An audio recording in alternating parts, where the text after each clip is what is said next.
विष्णु मधुसूदन कैटभारे नारायणाच्युत त्रिविक्रम चक्रपाणे दैत्यादिशार्जधर श्रीधर वासुदेव गोपाल कृष्ण हरये तव सुप्रभातम्। श्री रुक्मिणी सभवनास हरे मुरारे राधेश गोपसि स्वरूप भृगादि वन्द्या श्रीद्वारकाश्रय विकुण्ठपते भुवनैकमूर्ते गोपाल देव हरये तव सुप्रभातम्। मीनाकृते कमठरूप वराहमूर्ते त्रैविक्रमाय नृहरे भृगु राम राम श्रीराम कृष्ण यदुनन्दन कल्किरूप गोपाल कृष्ण हरये तव सुप्रभातम्। गोविन्द माधव मुकुन्द परात्परेश दामोदराब्जधर नन्दकधारि शौरी गोप गोपी जन संवृत दीनबन्धो गोपी जन प्रिय हरे तव सुप्रभातम्। क्षीराब्धिशायि भुजगाधिपतल्पशायि सद्भक्त हृत्सदनशायि रमाङ्कशायि श्रीगोपभाम मृदुतल्प सुखातिशायि गोपवल्लभ हरे तव सुप्रभातम्। श्रीकश्यपात्रिसुकनारद गौतमादि ब्रह्मर्षि सङ्घमनि सन्तव द्वारदेशौ तिष्ठन्ति देव तव दर्शन भाग्य हेतोः गोपाल शेखर हरे तव सुप्रभातम्। मन्दार जाजि तुलसीदल मल्लिकाद्यैः माल्यानि अञ्जलि पुटे समुदाहरन्ति तिष्ठन्ति त्वद्भवन द्वारतले मुनीन्द्राः राधा मनोहर हरे तव सुप्रभातम्।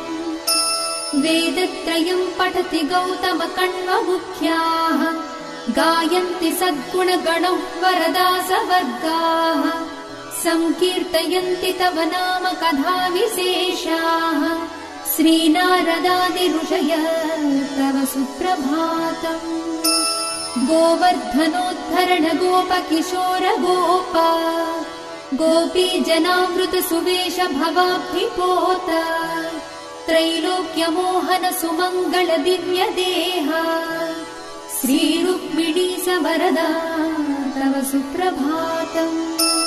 श्रीवत्स चिह्न शरणागत पारिजात भक्तार्तिभञ्जन कृपाकर दीनबन्धो दैत्यान्तकायति जनप्रिय दिव्य रूप श्रीनन्द गोपतनया तव सुप्रभातम्।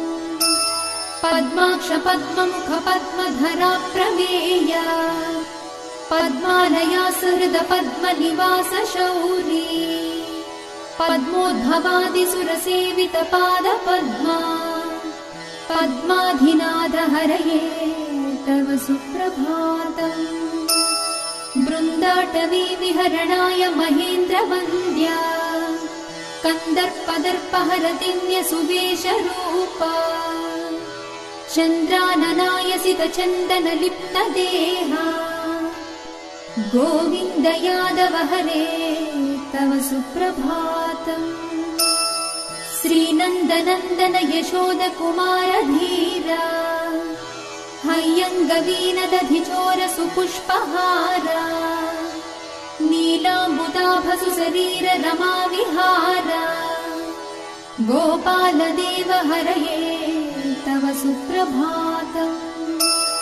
श्रीभैष्विजाम्बवति सत्य सुदन्ति भद्रा श्रीमित्रविन्द दिवस प्रभुपुत्रिकाद्यैः तिष्ठन्ति दिव्य भवने तव सेवनार्थम् गोपी मनः प्रिय हरे तव सुप्रभातम्।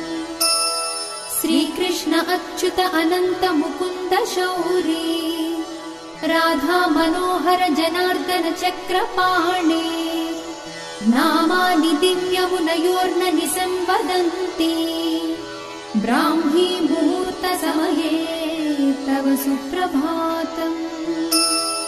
श्रीकृष्ण सुप्रभातम् ये पठन्ति महर्निशम् दूरीकृतान् महापापान् श्रीकृष्णानुग्रह